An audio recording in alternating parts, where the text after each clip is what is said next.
नर्मदे हर नर्मदा परिक्रमा भाग 1 के बाद में आप लोग देख रहे हैं भाग 2। जी हाँ मित्रों, भाग 1 में हम लोग नर्मदा परिक्रमा ओमकारेश्वर से प्रारंभ करते हुए बड़वानी में आए। बड़वानी के बाद में हमने सूलपानी की झाड़ी पार की। भादल गांव पार करके हमने भाग 1 का वीडियो संपूर्ण कर दिया था। भाग 2 में उसी से आगे का दृश्य हम लोग देखते हुए परिक्रमा का आनंद लेंगे। जी हाँ दोस्तों, नर्मदा परिक्रमा मध्य प्रदेश का जो अंतिम गांव था वह भादल था और एक भादल महाराष्ट्र से प्रारंभ होता है। नाव से हमने एक नदी पार करते हुए महाराष्ट्र में आए। महाराष्ट्र का नंदुरबार जिला यहाँ से प्रारंभ हुआ और यहाँ भी जंगल क्षेत्र हैं, पहाड़ियाँ हैं और परिक्रमा का आनंद है। सभी परिक्रमावासी जो पैदल होते हैं वह लोग अधिकतर इसी रास्ते से आते हैं। सूलपानी की झाड़ी में मैया का हृदय विराजता है, इसीलिए परिक्रमा में अगर आप आते हैं तो पैदल ही परिक्रमा करें और सूलपानी की झाड़ी से ही अपनी परिक्रमा में आगे बढ़ते जाएं। जंगलों का दृश्य मनमोहक होता है। यह छोटे छोटे पेड़ एवं बड़े बड़े पहाड़ मन को लुभाते भी हैं और जब कहीं ऐसा योग होता है कि हम अकेले रह जाते हैं तब थोड़ा मन में संशय भी आ जाता है, लेकिन मैया साथ में रहती है तो डर नहीं रहता है, बस आगे बढ़ने का उत्साह रहता है।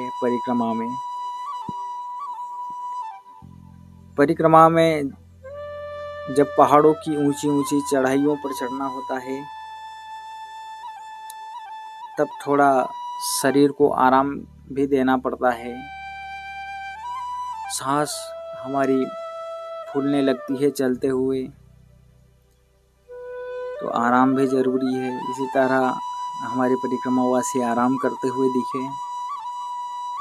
फिर हम लोग आगे बढ़े, थोड़ा आगे बढ़ें तो रोड प्रारंभ हो जाता है। परिक्रमावासियों का जत्था पीछे पीछे आता है, कुछ परिक्रमावासी आगे भी चलते हैं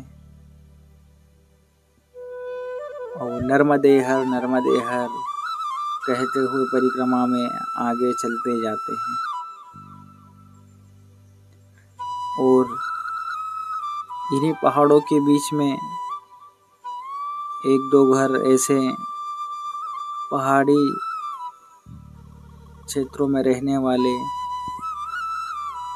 आदिवासियों के घर भी दिखते हैं। परिक्रमावासियों की जो ये लोग सेवा कर पाते हैं वह करते भी हैं, ज़्यादा कुछ नहीं कर पाते हैं तो वह जल की सेवा भी परिक्रमावासियों के लिए कर देते हैं। आगे बढ़ते हुए हम लोग महाराष्ट्र के खप्पर माल का पहाड़ी क्षेत्र में आगे बढ़ते जाते हैं। यह परिक्रमावासी यहाँ पर आराम भी कर रहे हैं।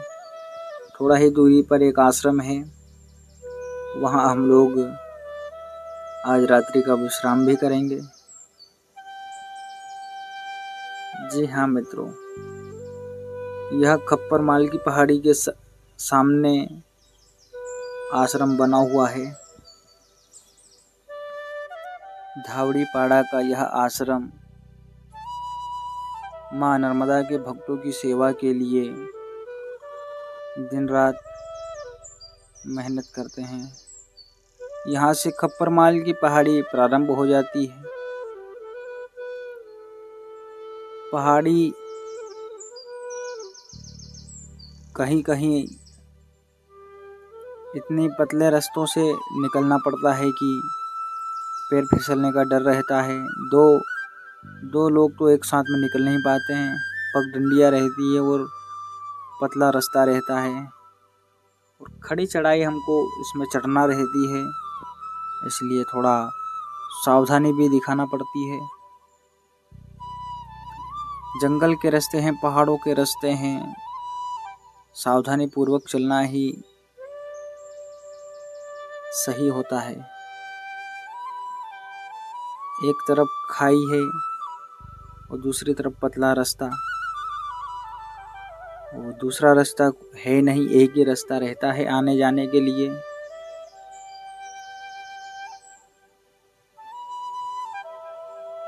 ढाई घंटे का यह सफर होता है खप्पर माल की पहाड़ी का। परिक्रमा के अंतर्गत जो सबसे बड़ा पहाड़ जो होता है वह खप्पर माल का ही होता है। इसी पहाड़ी को चढ़ने में समस्याएं आती है। कुछ लोगों को चलने में दिक्कत होती है, वह लोग इधर आते नहीं हैं। एक रोड से रास्ता भी जाता है, वाहन वाले भी उधर ही आते हैं, और कुछ परिक्रमावासी जो पहाड़ों पर चढ़ नहीं पाते हैं वो लोग भी रोड से ही आते हैं। लेकिन हमने तो यही ठाना था कि अगर नर्मदा मैया की परिक्रमा में निकले हैं तो मैया कितने ही दुर्गम रास्तों से निकालें, बस मैया का नाम लेते हुए ही हम लोग आगे बढ़ते जाएंगे और खूब आनंद लेते हुए मैया का भजन करते हुए चलते जाएंगे। देखिए दोस्तों, इसमें हम लोग आपको जिस आश्रम से चले थे उस आश्रम को भी दिखाएंगे। अभी तो हम लोग पहाड़ियों पर और चढ़ते जा रहे हैं। यह वह आश्रम है जहां हम लोग रुके हुए थे और यहीं से हम लोग पहाड़ी की ओर ऊपर चढ़ते आ रहे हैं। बहुत नीचे यह आश्रम हमको दिखाई देने लगा था।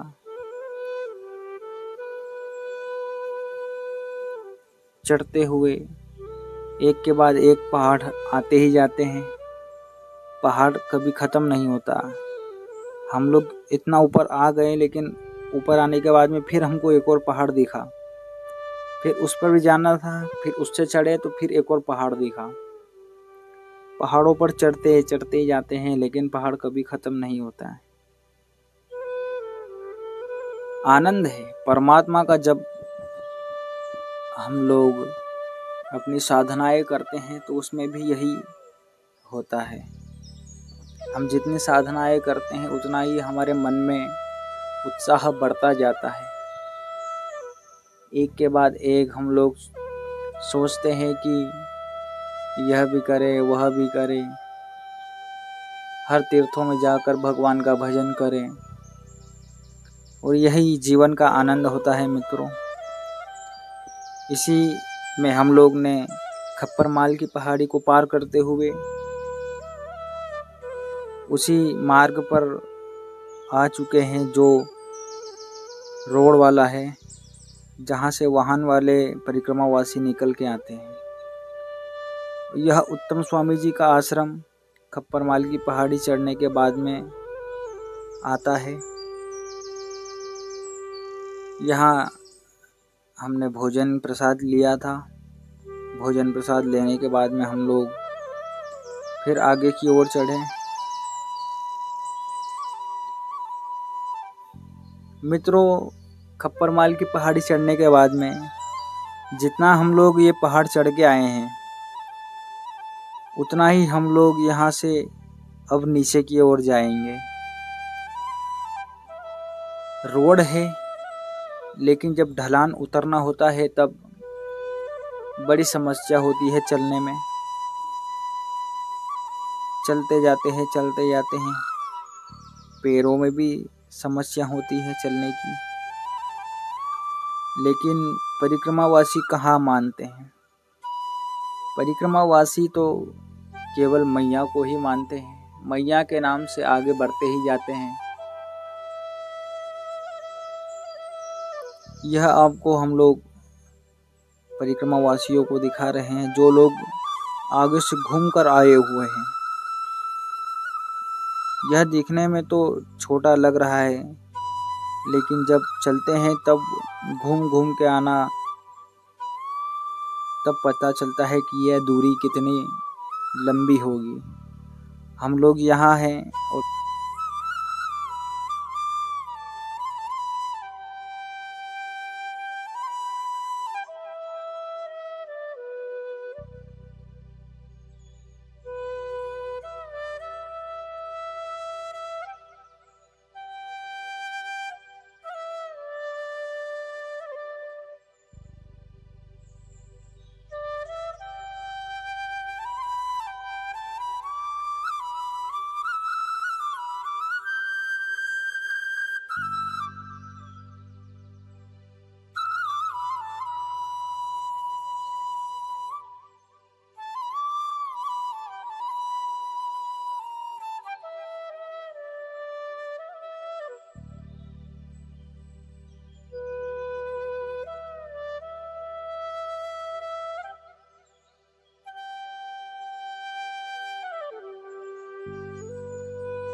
मित्रों, परिक्रमा में यही प्राकृतिक आनंद आते हैं। आध्यात्मिक रूप से तो परिक्रमा का जो मूल आनंद होता है वह तो रहता ही है, परंतु प्राकृतिक रूप से भी हम प्राकृतिक जंगल, प्राकृतिक पहाड़ी नदियाँ एवं प्राकृतिक वातावरण में चलने का जो हमारा आनंद होता है, वह भी हम लोग शब्दों के जरिए तो आपको बता नहीं सकते हैं। हम लोग कई ऐसे झरनों का, झीलों का पानी पीते हुए निकलते हैं, जिनका पानी हमें बहुत स्वादिष्ट लगा। और ये जो आप दृश्य अभी देख रहे हैं, ये है वहाँ के आदिवासियों का घर। गरीबी जरूर है, लेकिन दिल से बड़े होते हैं ये लोग भी। सभी परिक्रमावासियों की सेवा निस्वार्थ करते हैं। इन्हें जो भी ट्रस्ट जुड़ा हुआ है इनसे, अगर वह कुछ भी भोजन प्रसादी का सामान या अन्य वस्तुएं इन्हें देकर चले जाते हैं, लेकिन सेवा तो यही लोग वहाँ रहकर करते हैं। चाहे कितने ही परिक्रमावासी एक साथ वहाँ रुके, सभी के लिए भोजन की व्यवस्था करते हैं, चाय की व्यवस्था करते हैं। मित्रों, यह करना भी हमारे लिए तो बहुत बड़ी बात हो जाती है, परंतु नर्मदा मैया के नाम से ये लोग यह सेवा खूब प्रसन्नता से करते हैं। पहाड़ों का आनंद अलग ही होता है। बड़े बड़े पहाड़ दिखते हैं, नदियाँ दिखती हैं और परिक्रमा में माँ नर्मदा जी का नाम नर्मदे हर सुनने को मिलता है। महाराष्ट्र का यह आश्रम और यहाँ की व्यवस्था भी बहुत ही सुंदर थी। यहाँ दोपहर में हम लोगों ने भोजन किया था। भोजन के पश्चात हम लोग आगे की ओर चल दिए।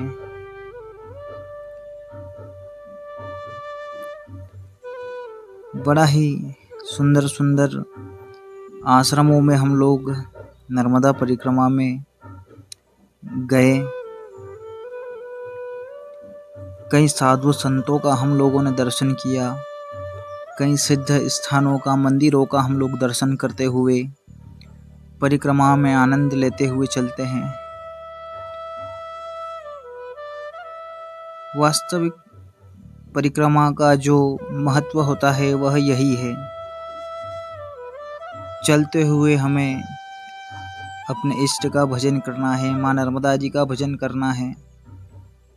जहाँ आश्रम पे रुके वहाँ सुबह शाम मैया की आरती करना है, अपना पाठ पूजन करना है एवं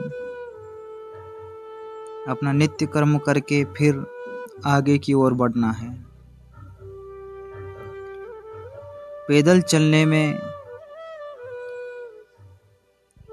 वैसे तो हम लोग पैदल चल नहीं पाते हैं, लेकिन नर्मदा परिक्रमा में माई की इतनी शक्ति होती है, माई के नाम में इतनी शक्ति होती है कि हम उनके नाम से हजारों किलोमीटर तक भी चल जाते हैं। यही सत्यता है मित्रों। नर्मदा परिक्रमा लगभग 3500 किलोमीटर से लेकर 4000 किलोमीटर तक भी हो जाती है, लेकिन परिक्रमावासी बड़ी आसानी से नर्मदा परिक्रमा को पूर्ण कर लेते हैं। कठिनाइयाँ कभी कभी आती भी है। कभी किसी के पैरों में छाले हो जाते हैं, कभी किसी का स्वास्थ्य भी खराब हो जाता है, परंतु एक दो दिन आराम करके परिक्रमावासी फिर वही उत्साह के साथ नर्मदा मैया के नारे लगाते हुए परिक्रमा में आगे चल देता है। बड़े बड़े जंगलों से निकलते जाते हैं, बड़ी बड़ी घाटियों को चढ़ते हुए जाते हैं, लेकिन सभी परिक्रमावासियों के मुखमंडल पर प्रसन्नता ही रहती है। कभी किसी का मुख दुखी नहीं रहता है। मैया की परिक्रमा में आप देख ही सकते हैं कि परिक्रमावासी कितने प्रेम पूर्वक चल रहे हैं। सभी परिक्रमावासी एक परिवार की तरह ही चलते हैं।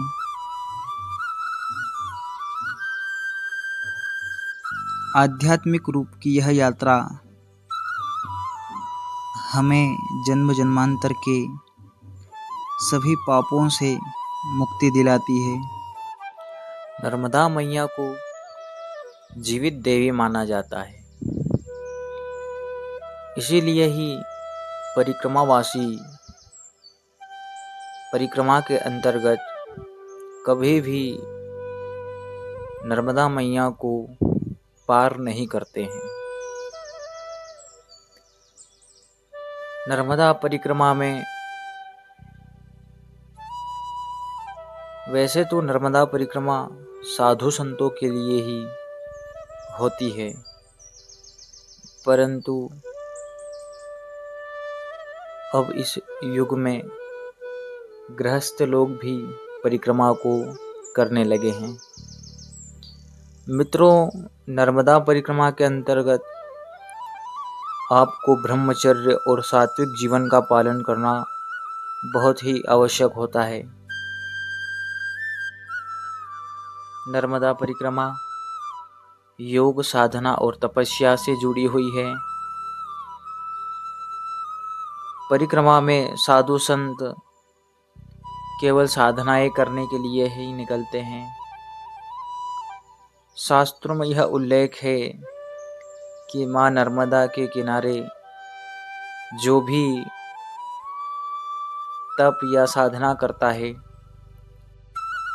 तो उसे उस साधना का कई गुना फल प्राप्त होता है। माँ नर्मदा के किनारे जितने भी कंकर हैं सभी शंकर कहलाते हैं। मैया के जल में कंकर पत्थर को शंकर माना जाता है। माँ नर्मदा भगवान शिव की ही पुत्री है और उन्हें वैराग्य की देवी भी माना जाता है। मित्रों, माँ नर्मदा अविवाहित जीवन जीती है। नर्मदा मैया के तट पर जो भी व्यक्ति जाता है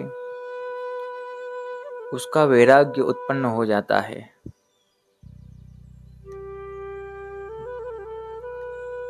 परिक्रमा करने के लिए मन में वैराग्य होना भी जरूरी है।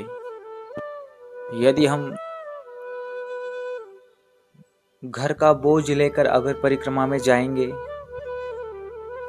तो हमारा ना ही भजन करने में मन लगेगा, ना ही हमें परिक्रमा में चलने में हमारा मन लगेगा।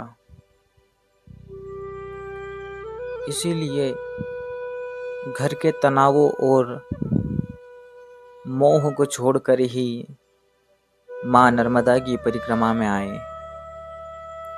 मित्रों, यह आश्रम पर हम लोग रुके, भोजन किया, फिर आगे बढ़े। पूरी जानकारी तो मैं आपको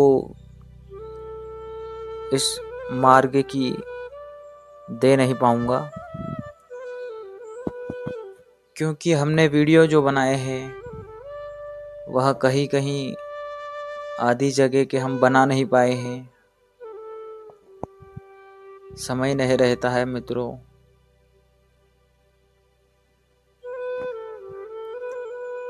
परिक्रमा में अनेकों आश्रम, हर गांव में आश्रम है।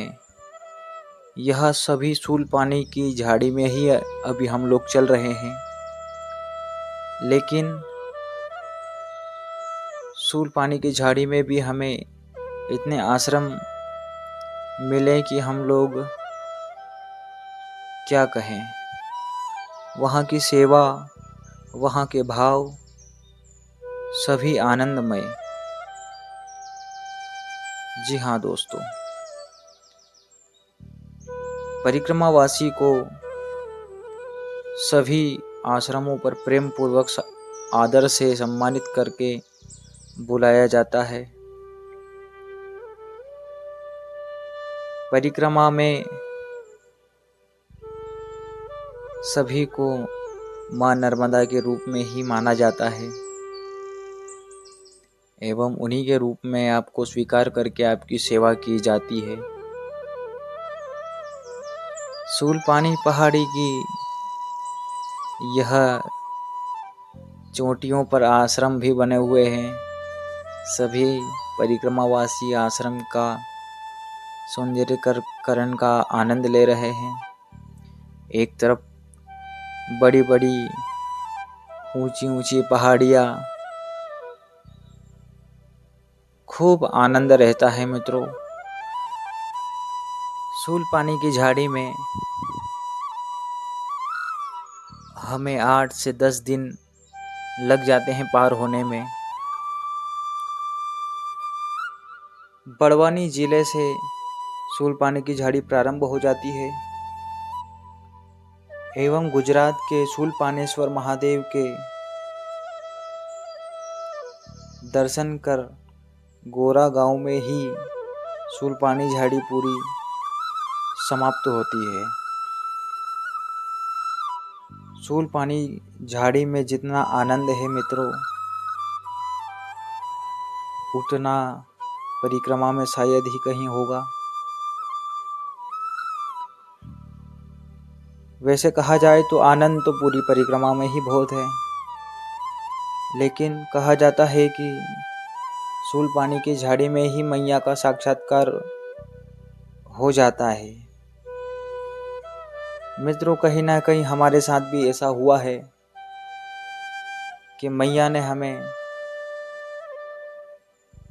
किसी न किसी रूप में दर्शन दिए। ऐसे ही मैं आपको बता रहा हूँ कि हम लोग, मुझे गांव का तो ध्यान नहीं है, लेकिन हाँ, हम लोग रोड पर ही चल रहे थे। 2 लोग थे हम साथ में, चलते हुए आगे पहुँचे। एक बूढ़ी अम्मा जी हमें रोड पर बैठे हुए दिखाई दिए। गांव वहाँ से 4-5 किलोमीटर दूर था। मैया अकेली रोड पर बैठी हुई थी। वैसे तो मैया, अब मैया तो क्या, परिक्रमावासी तो कुछ ना कुछ तो देते हुए निकलते ही हैं। लेकिन जिस समय हम लोग मैया के पास पहुंचे थे, उस समय ना तो हमारे आगे कोई चल रहा था, ना ही हमारे पीछे कोई चल रहा था। अब हमने सोचा कि मैया को कुछ दान तो देना ही चाहिए। मित्रों, हमारी जितनी इच्छा थी, हमने मात्र 10 रुपये मैया को देने के लिए निकाले। मैया ने हमारे सिर पर हाथ घुमाया और आशीर्वाद दिया। वो कुछ बोली नहीं, केवल यह बोली कि पीछे कोई आ तो नहीं रहा है। हमने कहा मैया हमारे पीछे तो कोई नहीं है। बस इतना ही मैया ने हमको बोला और हम आगे चल दिए। मित्रों, अगर माना जाए तो नर्मदा मैया ने बुढ़िया के रूप में आकर भी हमें दर्शन दिए।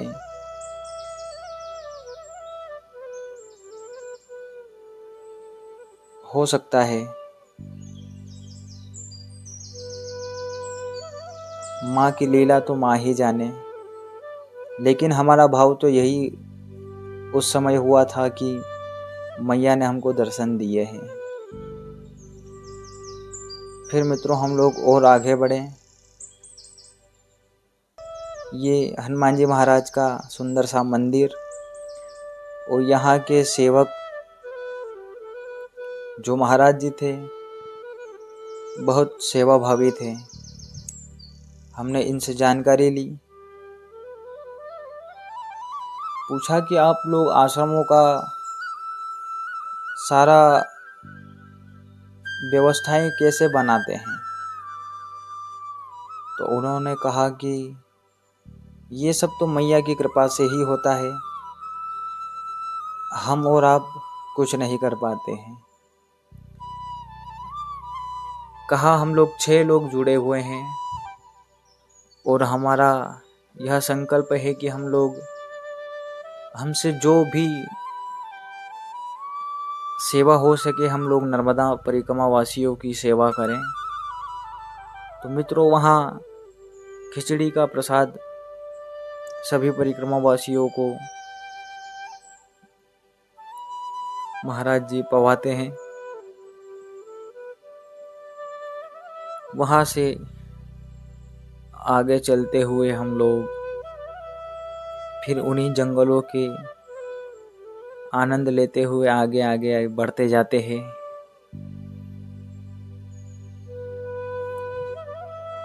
मित्रों, परिक्रमा अब रोड से चल रही है, लेकिन आसपास जब पहाड़ों को देखते हैं तब बड़ा ही आनंद आता है।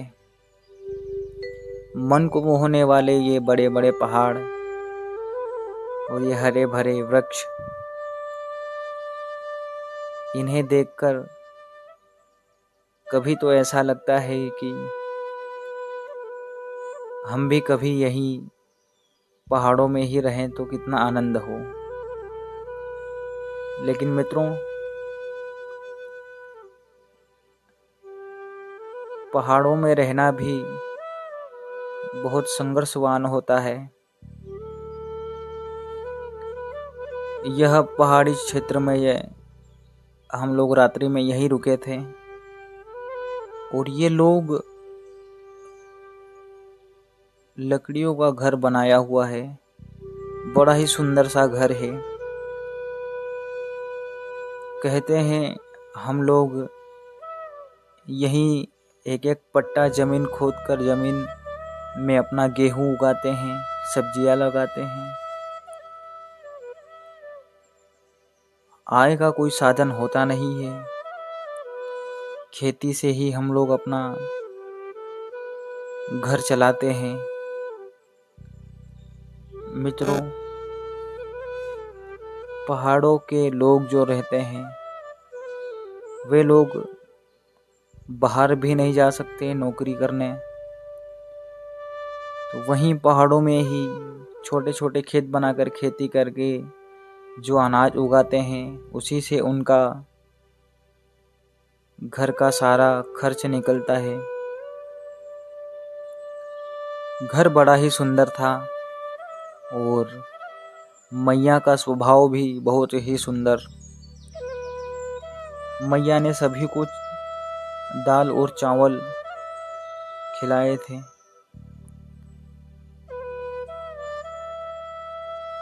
फिर वहां से आगे चले। सूलपानी में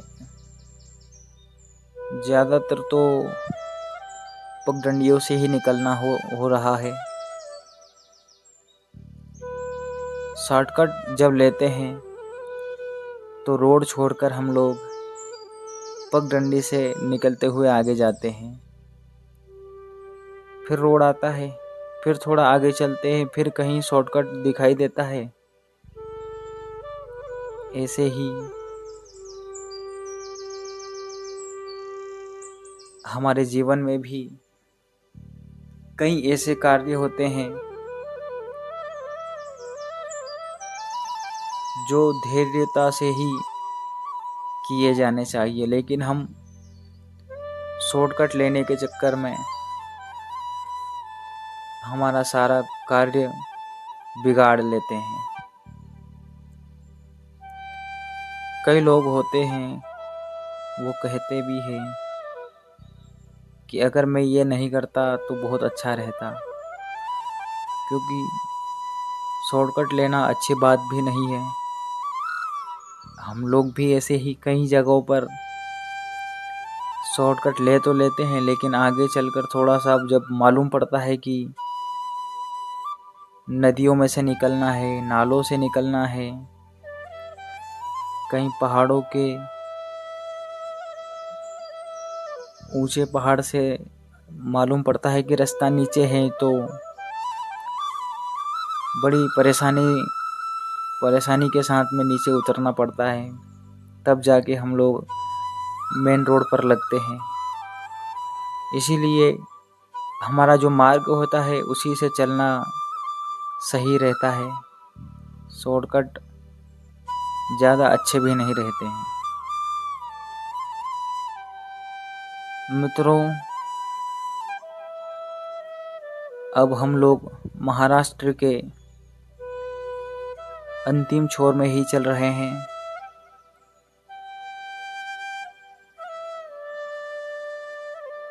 महाराष्ट्र का जो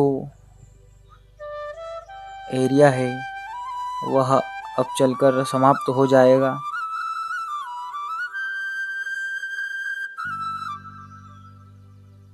यहाँ के लोगों ने कहा है कि नदी के उस पार गुजरात प्रारंभ हो जाता है और इस पार महाराष्ट्र है। तो लगभग हम लोग गुजरात में प्रवेश करने ही वाले हैं और यह हमारे साथी परिक्रमावासी जो कि खूब आनंद में मैया के भजन करते हुए चलते जा रहे हैं। नर्मदा मैया के तट पर चलने का भी बड़ा आनंद है। फिलहाल तो हम लोग मैया से बहुत दूरी पर है। मैया का दर्शन भी यहाँ शूलपाणेश्वर में ही होता है जो कि गुजरात में ही है।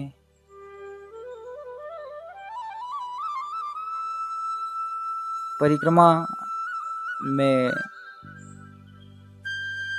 सभी आयु के लोग चलते हैं, वृद्ध भी हैं, जवान भी हैं और बच्चे भी हैं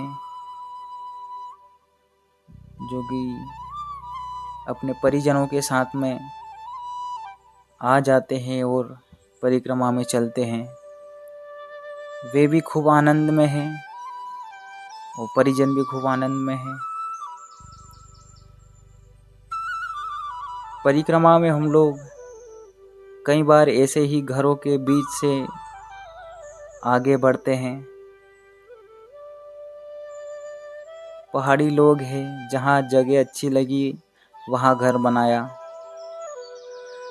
मित्रों, अब हम लोग यहाँ से महाराष्ट्र की सीमा को समाप्त करके गुजरात की सीमा में प्रारंभ करेंगे और हमारा यह वीडियो भी यहीं तक आप लोगों के लिए है। अगर वीडियो अच्छा लगा हो तो हमारे कल्याण यात्रा चैनल को सब्सक्राइब करें, अपने इष्ट मित्रों के साथ में वीडियो को साझा करें और अपना आशीर्वाद प्रदान करें। परिक्रमा की और झलकियाँ इसी चैनल पर अपलोड की जाएंगी, इसीलिए आप चैनल से जुड़े रहें। नर्मदे हर।